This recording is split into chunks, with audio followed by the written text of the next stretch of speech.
Bom dia, graça e paz, igreja. Aleluia. Vamos à palavra do Senhor? Abra comigo, por favor, no livro de Lucas, no capítulo de número 5.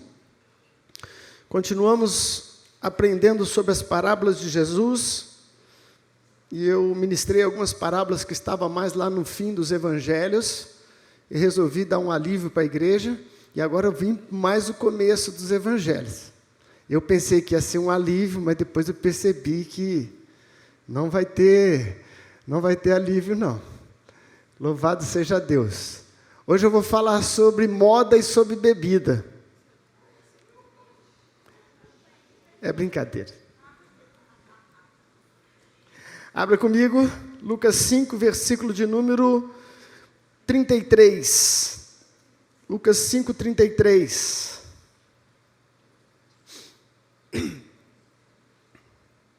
A minha versão é NVI, diz assim a palavra do Senhor. E eles lhe disseram: os discípulos de João jejuam e oram frequentemente, bem como os discípulos dos fariseus, mas os teus vivem comendo e bebendo. Jesus respondeu: podem vocês fazer os convidados do noivo jejuar enquanto o noivo está com eles? Mas virão dias quando o noivo lhes será tirado, e naqueles dias jejuarão.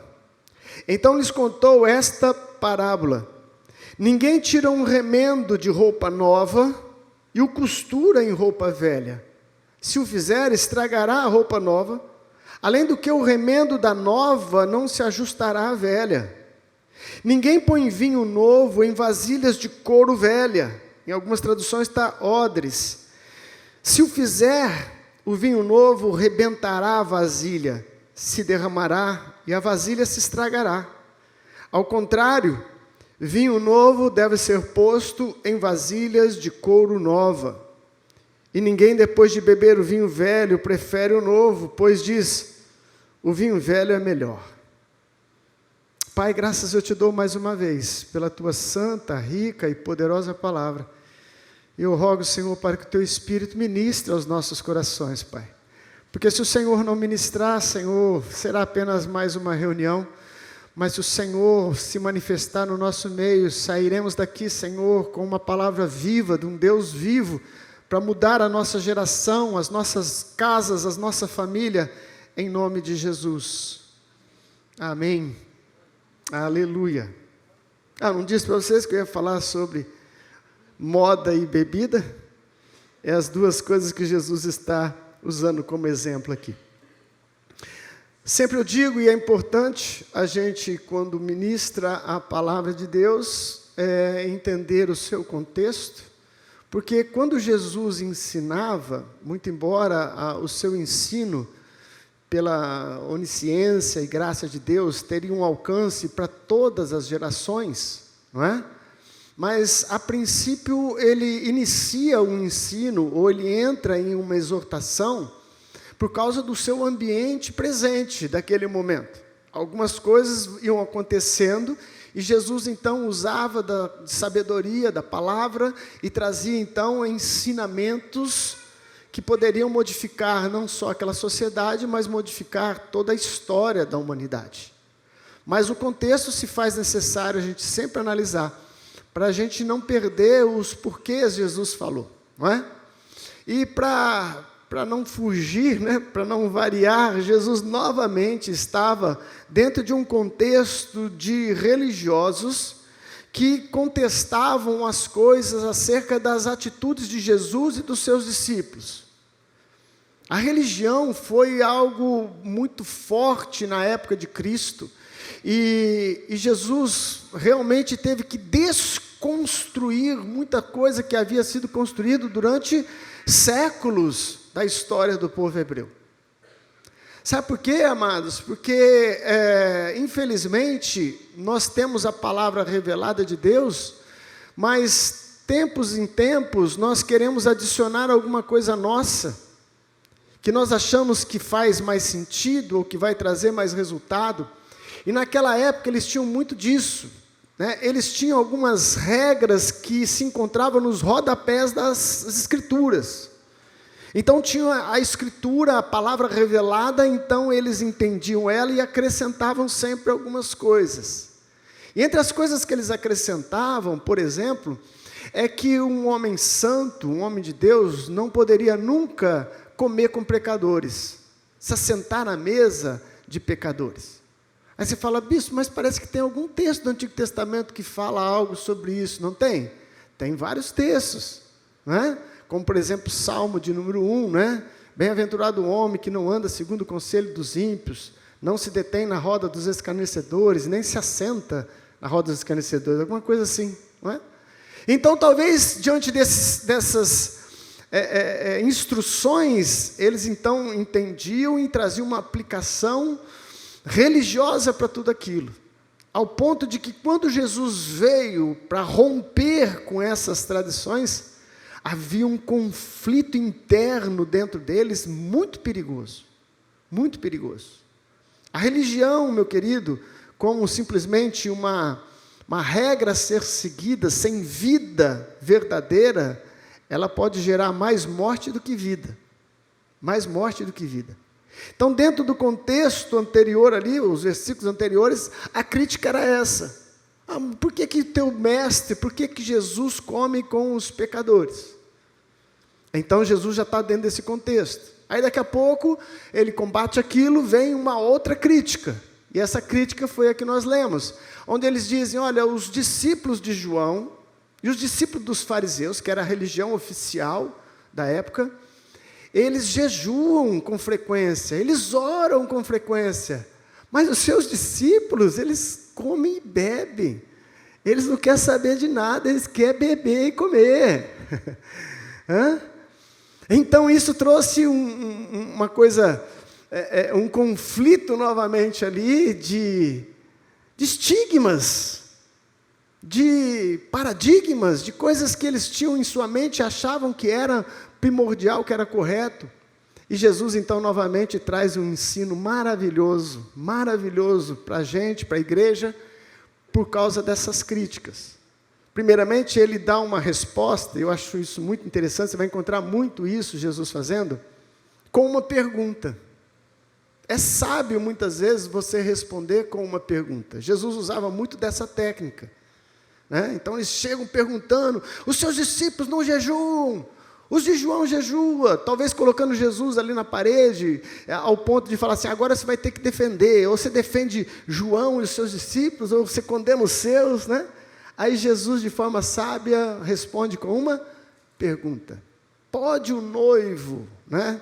Pode os convidados, né, do noivo, jejuar enquanto o noivo ainda está com eles?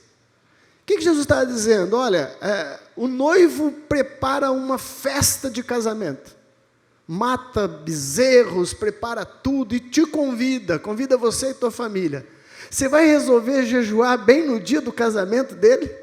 Onde ele preparou tudo para que a gente festejasse, celebrasse, era isso que Jesus estava falando. O noivo está com eles e vocês estão querendo que eles jejuem? Não é o tempo de jejuar. Mas vale a pena ressaltar que Jesus diz então, quando o noivo lhe for tirado, eles também terão que jejuar. Quando o noivo foi tirado? Quando Jesus ressuscita e é assunto aos céus.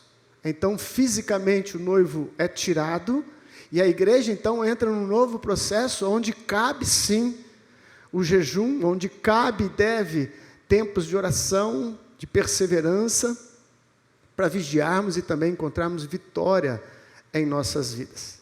Então, dentro deste contexto, Jesus, então, dá essa parábola. A parábola em que ele fala de roupa e de bebida, de um vestido que está rasgado, né? E de um odre que não comporta mais o vinho. E é dentro deste ensino que eu quero tirar 3 aplicações para a nossa vida, mas bem para a nossa vida mesmo. É como se Jesus estivesse vendo a igreja hoje e falando, olha, eu tenho uma palavra para vocês que ainda vão nascer depois de 2000 anos de história do cristianismo. Então, ele nos apresenta essas 2 parábolas. 3 lições importantes que eu aprendo com esse texto, e a primeira delas diz assim, Quando fazemos por religiosidade, nos incomoda ver os que não fazem. Meu irmão, você quer perceber se as suas ações têm sido mais ações da religião ou devoção sincera de amor a Deus? É quando dentro de você começa a ficar incomodado quando você vê que as outras pessoas não estão fazendo o que você faz. Olha que coisa interessante. Eles então estavam perturbados, os discípulos de João, os fariseus, por quê? Porque eles jejuavam, mas os discípulos de Cristo não estavam jejuando. É mais ou menos como você já disse, eu já disse também várias vezes. Ô meu irmão, você tem que pagar o preço. Você não quer pagar preço, tem que pagar preço. Às vezes, nós nos preocupamos com os irmãos e os amados para que eles tenham experiências mais profundas com Deus. E pode haver até um pouco de sinceridade em você, quando você questiona a ausência ou a falta da prática de alguns costumes cristãos. Mas o que você tem que prestar muita atenção e vigiar o seu coração é se essa crítica não vem de um coração religioso. Porque você acha que está sofrendo demais, que é muito difícil, que é pesado, então você olha para os outros ao seu redor e fala, e você? Não vai sentir a dor que eu sinto também, não? Você não vai pagar o preço que eu pago nas madrugadas de oração também, não? Paula, você ri, né? Você não vai também esmurrar a sua carne, fazendo um jejum santo? E tudo isso, amados, é bom. Eu não estou criticando os fatos em si, mas o seu coração. Não pode querer que o outro faça porque é pesado para você, e é como se você quisesse que o outro também sentisse o mesmo peso, a mesma carga. E você vem então na reunião de intercessão da igreja, mas você vem para interceder, para orar pela igreja. Mas aí você vem e fala, mas a igreja não ora, os irmãos não vêm, reunião de oração é isso, 3, 4, ninguém quer pagar o preço. Que preço é esse, meu irmão? Você vem de carro com ar-condicionado, eu pelo menos venho de carro com ar-condicionado, paro na porta da igreja, desço, oro 30, 40 minutos, que dura uma reunião de intercessão, monto no meu carro de novo, ligo o ar-condicionado, vou embora para casa. Que preço é esse, meu irmão, que você está achando que você está pagando? Que cruz que é essa, que você acha que é tão pesada vir numa reunião de intercessão? Cuidado, porque quando você faz por religiosidade, o primeiro sintoma que pode aparecer em você é reparar nos que não estão fazendo. E aí você aponta o dedo. Mas os seus discípulos não jejuam. Quando eu estava pensando nessa passagem e nessa abordagem, eu me lembrei de uma história. Tem aí a foto, Denegar, conseguiu? Uma história bonita, talvez vocês já ouviram, virou até tema de música, a história da Segunda Guerra Mundial, quando este menino, está dando para ver aí? Este menino está carregando uma criança nas suas costas. E esse menino se tornou o símbolo no Japão de persistência e de luta. Por quê? Porque ele caminhou muitos quilômetros. Olha lá, agora você vê melhor, ó. Ele caminhou muitos quilômetros com essa criança nas costas e chegou num lugar que era um crematório, para essa criança ser cremada. E as pessoas que o encontraram ali, então, indagaram e disseram, nossa, deve ter sido difícil para você andar toda essa caminhada com este peso nas costas. E diz então que esse menino respondeu, não, ele não é um peso, ele é meu irmão. Essa frase virou um tema de uma música muito linda. Se eu conseguisse falar um pouquinho de inglês, eu ia até cantar para vocês. Mas coloca aí no seu Google que você vai encontrar essa música inspirada nessa frase. E o que isso traz de ensino para mim e para você, meu querido? Quando você faz as coisas por amor a Jesus, não tem peso, não é pesado. É como esse menino disse, não, ele não é um peso, ele é meu irmão. Ele é meu irmão. O peso é tirado quando nós fazemos as coisas por amor. Quando nós fazemos por amor, o dedo não aponta mais. Não aponta mais. Eu não posso ficar julgando a vida do outro, porque o que eu estou fazendo, eu tenho prazer em fazer para o meu Senhor. Quando nós jejuamos, eu não sei quantos aqui jejuam, mas fica aqui um incentivo. Jesus disse que nós teríamos que jejuar. O que é jejum? Jejum é uma oração continuada. É uma oração alongada. Você começa orando pela manhã e dedica um tempo de jejum. É como se você permanecesse em oração e consagração, quando você, então, priva o seu corpo do alimento. Quando nós jejuamos por uma causa, não é? Talvez você jejue pela sua casa, talvez você jejue pelo reino, pela salvação de vidas. Isso não pode ser peso, porque isso tem que ser resultado de amor. Eu jejuo pela minha família porque eu amo a minha família e quero vê-los cada vez mais agraciados com o Espírito de Deus. Quando eu oro pela minha igreja, jejuo por ela, é porque nós amamos os nossos irmãos.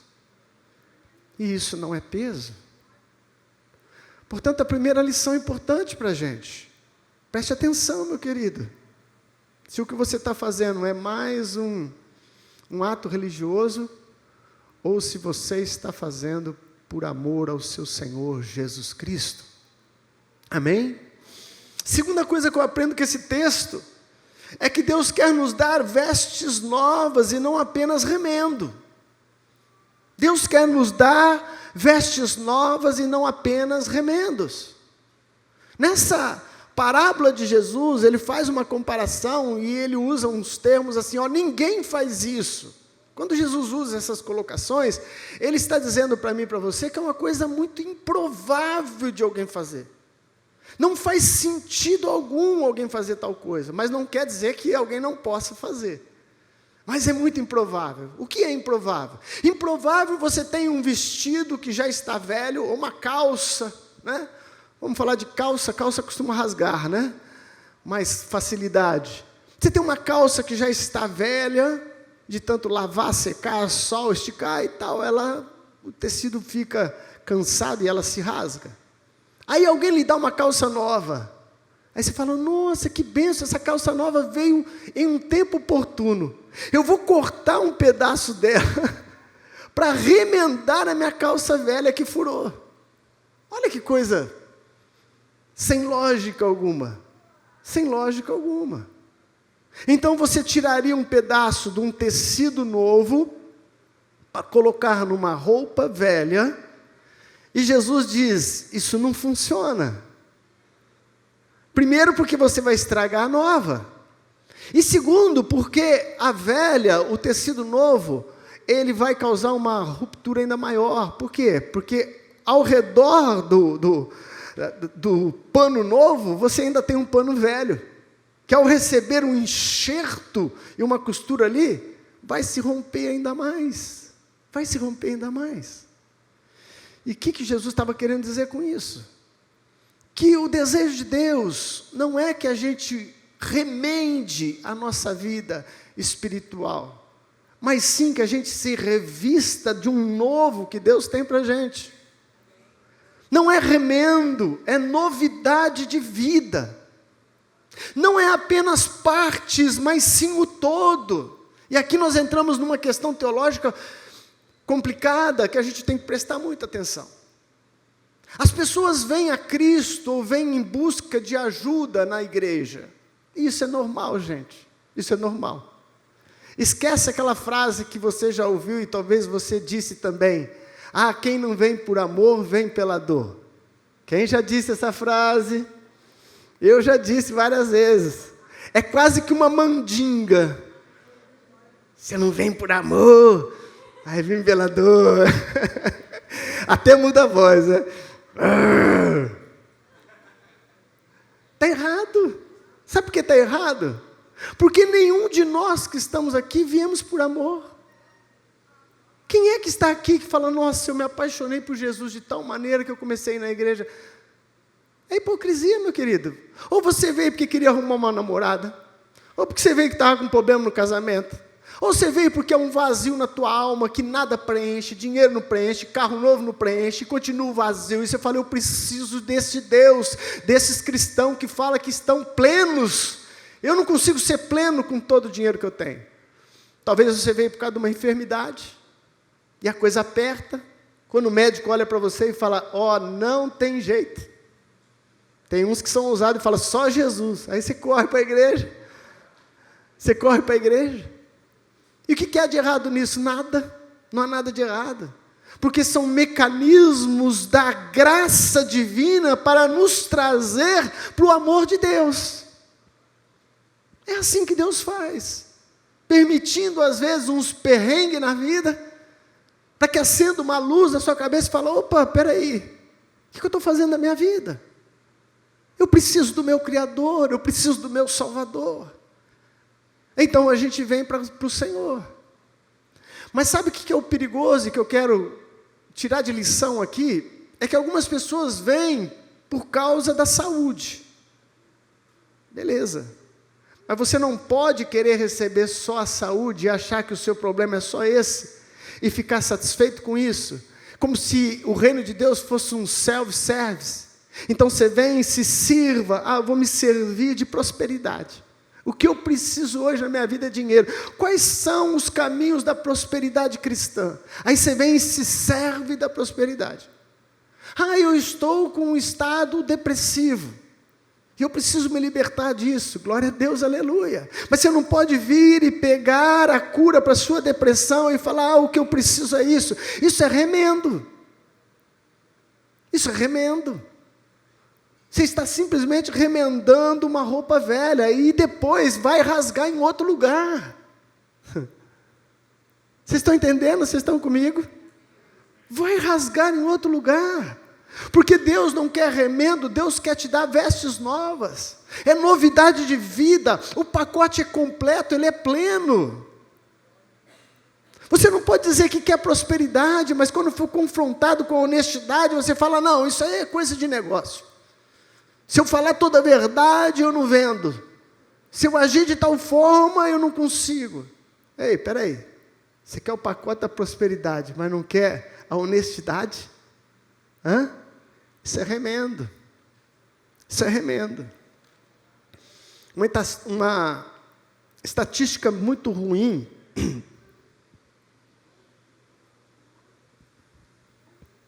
mas verdadeira, é que preste atenção, para cada cristão, dentro das igrejas, existe uma pessoa desviada. Então, se nós alcançamos hoje, não sei, 50 milhões no Brasil, de gente convertida, nós teríamos o mesmo número de pessoas que por algum motivo deixaram de ir na igreja, se desviaram. Então, o grande desafio das igrejas hoje não é somente ganhar o perdido, é consolidar o salvo. É fazer discípulo de tal maneira que essa pessoa, ela não se torna um religioso, mas um seguidor de Cristo, um discípulo do Senhor Jesus, que quer faça sol ou faça chuva, ele é discípulo de Jesus. Quer a igreja estar reunida no templo, quer estar reunida nas casas, debaixo de uma tabera qualquer, ele é discípulo de Jesus. Então, o grande desafio hoje é consolidar as pessoas. E muitos teólogos e líderes religiosos têm procurado encontrar quais são os motivos que têm levado as pessoas a desviar da fé. Por que esses números tão horríveis, essa estatística tão negativa, para cada um salvo, um desviado? E muitos têm chegado à conclusão de que um dos problemas atuais nosso é exatamente esse, que as pessoas estão vivendo de remendo e não querendo a roupa nova que Deus tem para nós. Nós começamos a abrir concessões para que as pessoas fiquem, permaneçam dentro da igreja. Não, pode ficar como está. Não, Deus vai mudar. Não, Deus vai tratando. Não precisa não. Vai com calma. Nós queremos que o Evangelho se adapta à nossa vida. E isso é o grande perigo dos nossos tempos, porque somos nós que temos que nos adaptar ao Evangelho de Jesus Cristo. Posso ouvir um amém? Amém. Somos nós que temos que nos adaptar. Uma das coisas que a gente tem que aprender com essas religiões extremistas que existem por aí, como o islamismo e etc., tirando, sei lá eu quantos % dali de coisa que não dá para aprender nada com eles, mas pelo menos essa dá. Quando alguém se converte ao islamismo, ele tem que se moldar de acordo com as regras do islamismo. Ah, não, eu não quero usar burca, eu gosto dos meus cabelos. Hã? Como que é? Qual parte você não entendeu? Né? Então, eles têm que se adaptar às regras vigentes da igreja que eles estão entrando. E eles não cedem em nada. Quem tem que se adaptar é quem quer ser membro de tais e tais igrejas. Mas muitas vezes nós vamos abrindo exceções, e o evangelho vai ficando esse evangelho de remendo. E quando vem as lutas, as provações, falta vida. Ela sabe muitos textos que falam de prosperidade, porque o remendo dela, ela queria era só isso. Mas quando fala de vida interior, quando fala de serviço ao corpo de Cristo, não tem nada, não tem substância. Esse é um desafio presente da nossa geração. Há uma exortação em 2 Timóteo capítulo 4, que eu acho que vale a pena a gente ler, 2 Timóteo 4, versículo de 1 ao 4. 2 Timóteo capítulo 4, o apóstolo Paulo está aconselhando o seu discípulo Timóteo, que é um líder espiritual. Então ele fala do versículo 1 ao 4, na presença de Deus e de Cristo Jesus, que há de julgar os vivos e os mortos por sua manifestação e por seu reino, eu o exorto solenemente. Gente, preste atenção nessa introdução. Ele vai dar uma correção a Timóteo, uma instrução, e ele fala assim, na presença de Deus e de Cristo Jesus. Ele chama a atenção de Timóteo para a urgência do apelo que ele vai fazer, e da necessidade deste apelo. Então ele fala, Timóteo, pregue a palavra, esteja preparado a tempo e fora de tempo, repreenda, corrige, exorte com toda paciência e doutrina, pois virá o tempo em que não suportarão a sã doutrina, ao contrário, sentindo coceira nos ouvidos, juntarão mestres para si mesmo, segundo os seus próprios desejos. Eles se recusarão a dar ouvidos à verdade, voltando-se para os mitos. Olha que exortação que Paulo deu a Timóteo. E quantas vezes eu ouvi gente dizer que essa parte do 3 ali, pois virá o tempo em que não suportarão a sã doutrina, que Jesus estava falando de cabelo, de saia, de roupa, não suportarão a sã doutrina. O cinto tem a medida certa, o salto não pode ser Luiz XV, não sei o quê. É Luiz XV, aquele fininho? É, gente. Pasmem vocês, tem essas regras em alguns lugares. Porque aquele salto é sensual. Mas se for um salto mais quadradinho, aí passa.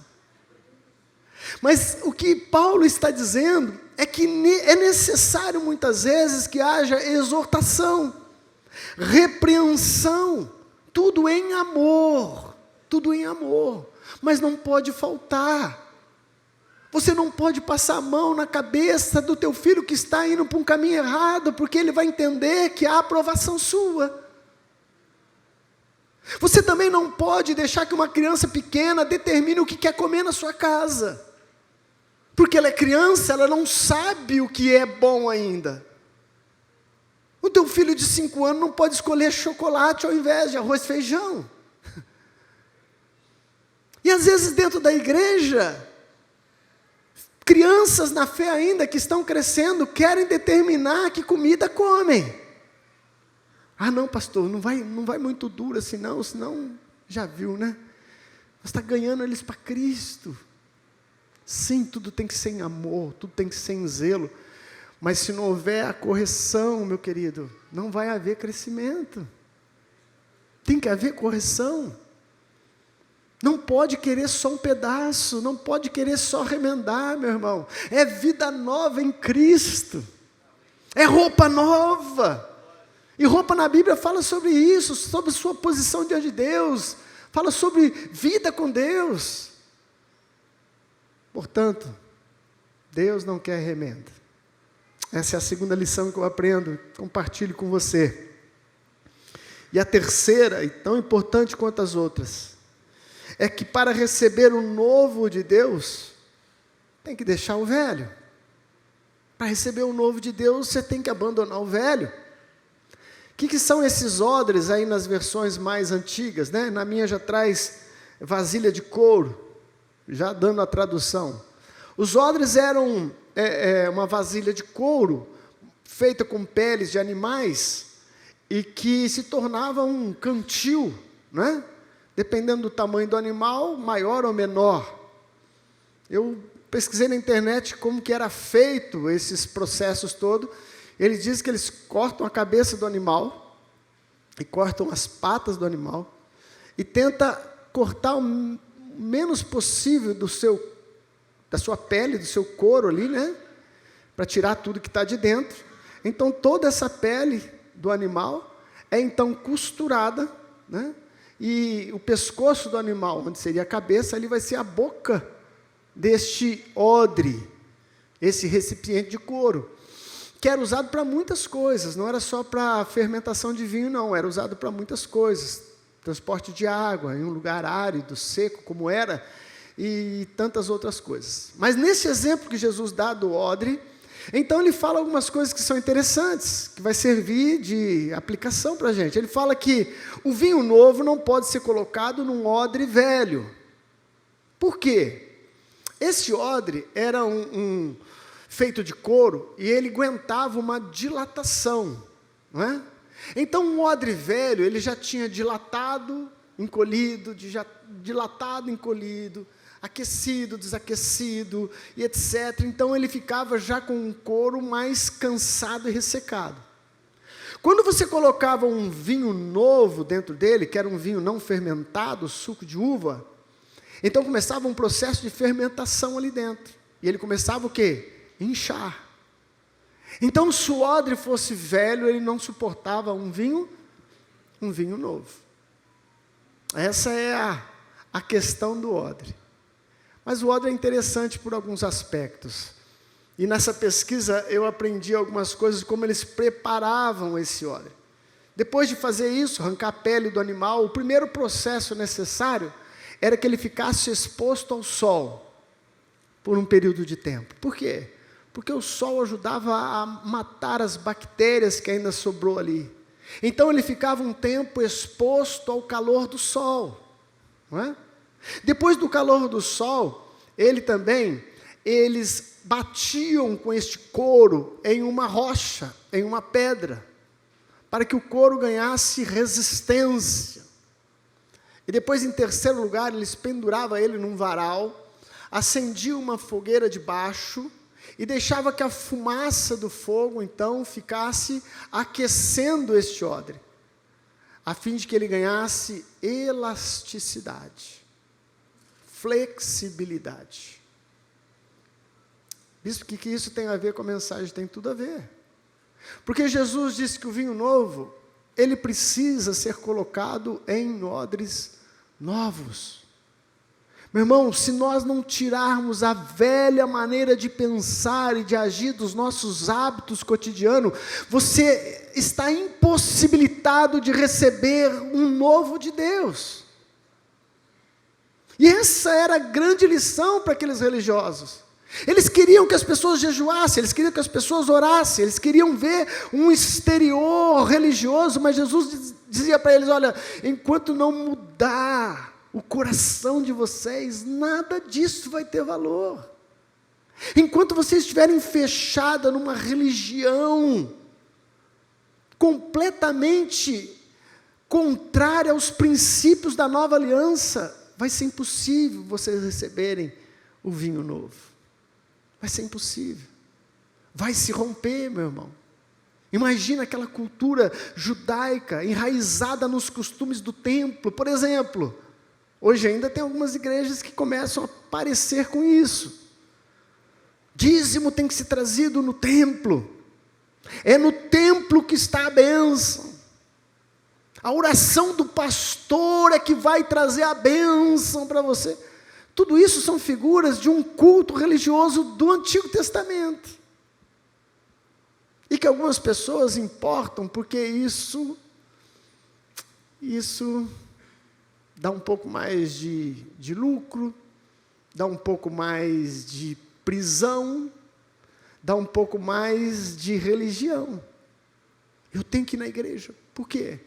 Porque a oração do pastor, do ungido, se o ungido não orar, não vou ajudar ninguém na rua, não, isso aqui é para levar no altar, tem que ser no altar, porque se eu não depositar no altar, não tem a bênção. E Jesus, imagina, vem numa estrutura religiosa dessa, e muda tudo, fala: não, qualquer um hoje pode entrar na presença de Deus, pelo sangue de Jesus Cristo, temos acesso a Deus. Você não precisa mais do pastor, do bispo, do apóstolo, você até pode sim estar com ele, buscar aconselhamento, buscar oração, mas você pode entrar na presença de Deus na sua casa também.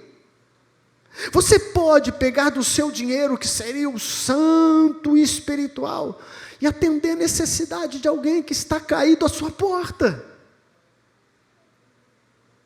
Mas imagina os religiosos da época. Então, Jesus falou: vocês precisam mudar o interior de vocês, porque o odre velho não pode receber vinho novo. Meu irmão, mude a sua maneira de ver, se molde a nova aliança de Cristo, para receber novas revelações do Espírito Santo de Deus. Não adianta você ficar orando, buscando direção de Deus, se o seu odre não cabe o vinho novo. Não cabe, porque você não quer deixar este odre velho. Precisa de ter um abandono da velha natureza. Olha o que Paulo fala, a igreja que estava em Éfeso, carta de Paulo aos Efésios, capítulo 4, vai ali comigo rapidamente. E esse texto ele é tão gostoso de ler, que se fosse ler, tinha que ler o capítulo inteiro, mas vamos do 22 em diante ali, Efésios 4, 22, vão comigo aí, olha o que ele fala: quanto à antiga maneira de viver, vocês foram ensinados a despir-se do velho homem, que se corrompe por desejos enganosos, e a serem renovados no modo de pensar. A metanoia, meu querido, acontece aí dentro, na tua mente, mudando a maneira de pensar. E ele continua: a serem renovados no modo de pensar e a revestir-se do novo homem, criado para ser semelhante a Deus em justiça, em santidade, provenientes da verdade. Portanto, cada um de vocês deve abandonar a mentira e falar a verdade ao seu próximo, pois todos somos membros de um mesmo corpo. Quando vocês ficarem irados, não pequem, apaziguem a ira antes que o sol se ponha, e não deem lugar ao diabo. O que furtava, não furte mais, antes trabalhe, fazendo algo de útil com as suas mãos, para que tenha o que repartir com quem estiver em necessidade. Não é só para você ganhar e ficar milionário, é para que você também tenha com o que repartir com alguém que está passando necessidade. Nenhuma palavra torpe saia da boca de vocês, mas apenas a que for útil para edificar os outros, conforme a necessidade, para que conceda graça aos que ouvem. Não entristeça o Espírito Santo de Deus, com o qual vocês foram selados para o dia da redenção. E ele continua: livre-se de toda amargura, indignação, ira, gritaria, calúnia, bem como de toda maldade. Sejam bondosos e compassivos uns para com os outros, perdoando-se mutuamente, assim como Deus os perdoou em Cristo. Uau! Deus está dizendo para mim e para você: joga fora esse odre velho. Joga fora. Ai, mas antes passou, meu querido. Tudo se fez novo. Há uma roupagem nova para a sua vida, e há um vinho novo esperando este odre que o Senhor já tem colocado em você. É a natureza de Deus que está aí dentro, está dentro de nós, mas é um processo humano e divino, não tem como negar. Ele é divino porque é sobrenatural, só Deus transforma o coração do homem, mas é um processo humano de se despojar. É você que põe para fora, É você que põe para fora. Tira essa coisa podre que está te contaminando. Tira essa maldade na alma. Olha as pessoas com compaixão. Não acuse as falhas. Não procure os defeitos. Exalte as virtudes. Por que você é bom só de achar os defeitos? Veja as virtudes. Elogie as virtudes, deixa que os defeitos, Deus vai tratando com ela. Quando for necessário, você pode corrigir em amor. Mas não é expondo na internet que você resolve essas coisas. Não é atacando. Não é destilando veneno. Porque o vinho novo só vai vir sob um odre novo, em nome de Jesus. Aleluia. É isso que Deus tem para a gente.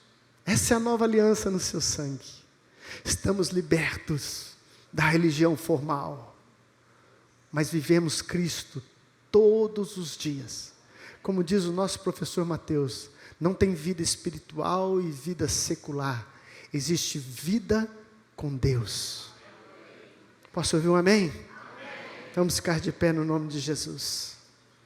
Oh, aleluia. Além dessas pessoas que receberam oração, a Aline, a cunhada do Donegá, vai ganhar nenê hoje. Provavelmente hoje vai ganhar nenê. A igreja vai crescer. Aleluia. Nós vamos orar para que o Senhor coloque a mão dele poderosa sobre todo procedimento cirúrgico. Vamos orar pela Maria Helena, que está com o quê? A diabetes subiu. Vamos mandar embora essa Bete da Maria Helena, em nome de Jesus. Teve alguém que me falou mais de uma oração, o que era? Alguém que me pediu? Não, são esses? Amém. Vamos interceder comigo. Pai querido, em nome de Jesus, põe a tua mão sobre a Aline. Conduz, Senhor, todo este parto, quer seja cesariana, quer seja normal, que a tua graça esteja sobre ela. Que a tua mão esteja com os médicos e os enfermeiros, enfermeiras. Nós abençoamos, Senhor, todo o procedimento. Hoje será dia de alegria e não de tristeza. Será dia de festa em nome de Jesus. Nós repreendemos a diabetes na vida da Maria Helena, Pai. Pedimos, Senhor, que a tua graça, que o poder curador que há no teu nome visite ela, trazendo estabilidade, saúde, em o nome de Jesus.